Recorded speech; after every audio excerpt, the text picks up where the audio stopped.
Well, hello there, everybody. Welcome back to another episode of Try New Things, where today I'm out here at the farm and I'm working on something that I've pretty much put off for quite a while, but I do pick away at it from time to time and put in an hour or two.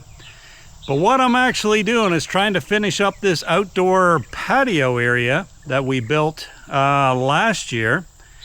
What I had done is use the limestones I pick up around the farm to make pavers. And then I started to build a wall, and I got enough to be a retaining wall, but then I just stopped. But over the course of the last year, I've been picking up more rocks. Every time I do a garden expansion, or I want to dig something up to put a drain in, or I'm planting new trees, just the nature of where we are, I'm going to dig up some rocks. So what I've been doing is saving those stones, putting them on pallets, and shoving them in the corner until a later date. Well, this is now the later date, and it's time to use those stones to finish off a little short surround wall around our patio area. So right now I'm working my way through these 4 pallets of stones. Got about half the stones off all of them used already. It's more of an art than a science, but you're looking for the right rock to fit in the spot you're looking to put a rock. I think this angle shows it the best as far as how this is being used as a retaining wall. But ideally that wall would extend 24 to 36 inches above the surface of the stone pavers. When you're out here in the fall with your bonfire going, it would be nice to have a little bit of a windbreak. And right now the stone wall heading in this direction is about 6 inches tall, so that's not offering a whole lot of windbreak.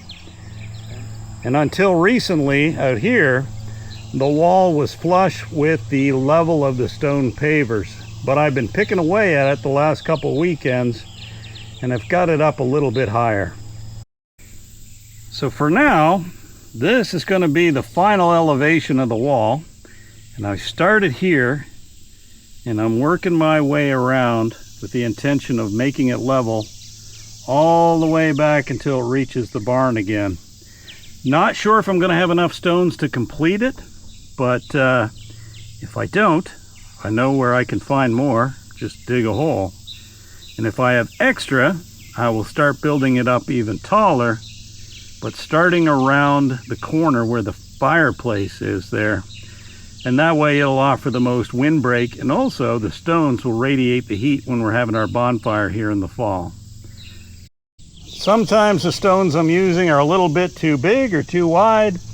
That's why I've got the Evolution stone saw or masonry saw out here, just trimming the edge to keep everything flush. Now I know everything looks dusty and the stones look dirty, but when I'm all done, the rain will take the dust away, and I'll pressure wash the stones to clean them up.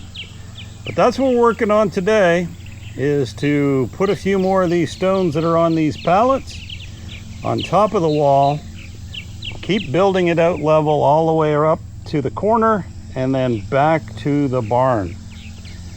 If I run out of stones here, I showed you a little bit earlier, I got a couple more pallets back there. But anyway, let's get after it so that we can get done quicker.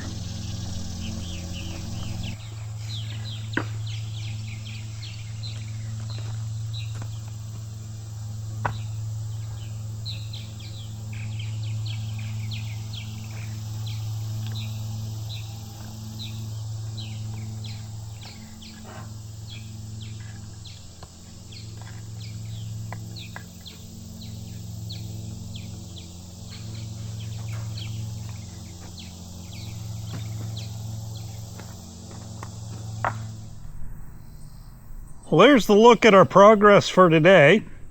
We finished it up, bringing it all the way to the same height, all the way to the corner. So now what's left to do is to bring it up to height all the way down to the barn. But that's a job for the next clip and a different day. Did work my way down to a couple pallets, although I've used up most of the best, flattest, and biggest stones. So I'm going to get the tractor, grab the other 2 pallets of rocks to help start working our way down the far side.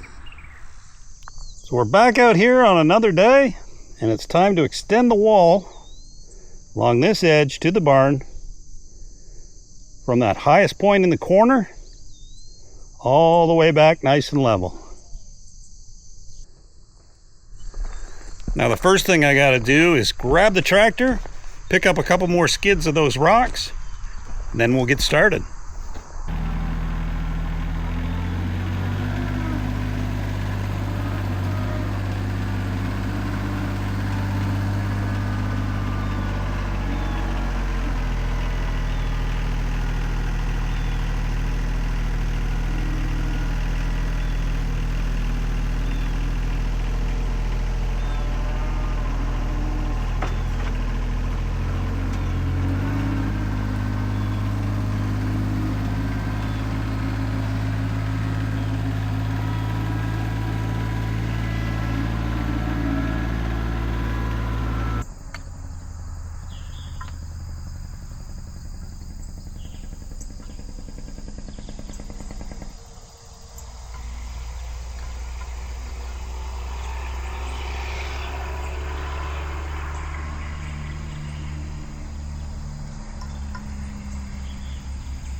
So I had just enough rocks to finish the job. At the end of it, I was using ones that weren't necessarily the bestest, flattest, or biggest, but I got the wall all stacked up from the corner all the way back to the barn. And so, after many partial days of working on it, the wall is finally done behind me. So I do want to thank you all for taking the time with me today to watch this video. If you have any questions or comments, as always, leave them below. Before you head out, do me a huge favor, give this video a big old thumbs up and subscribe if you haven't already, and we'll see you in the next video. Thanks again. Bye-bye. So now we're going to take a quick break to thank this week's sponsor. And this week's sponsor, like every week's sponsor, is me, Chris Gladstone with TNT Try New Things, where I have started a new website link partnering with Buy Me a Coffee as an opportunity for you to check out some of the items I have for sale that you have probably watched the videos on me making. It's also an opportunity to sponsor the channel directly, either through buying me a coffee, or if you're feeling particularly generous, signing up for an annual membership. With that, I'm going to go back to the video.